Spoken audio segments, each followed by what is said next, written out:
أعوذ بالله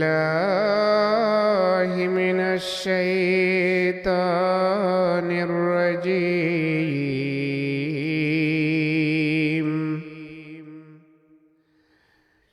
بسم الله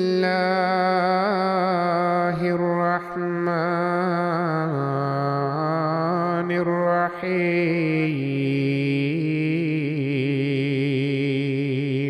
والذين استجابوا لربهم وأقاموا الصلاة وأمرهم شورى بينهم ومما رزقناهم ينفقون। और जो अपने रब की आवाज पर लब्बैक कहते हैं और नमाज कायम करते हैं और उनका अम्र बाहमी मशवरे से तय होता है और उसमें से जो हमने उन्हें अता किया खर्च करते हैं।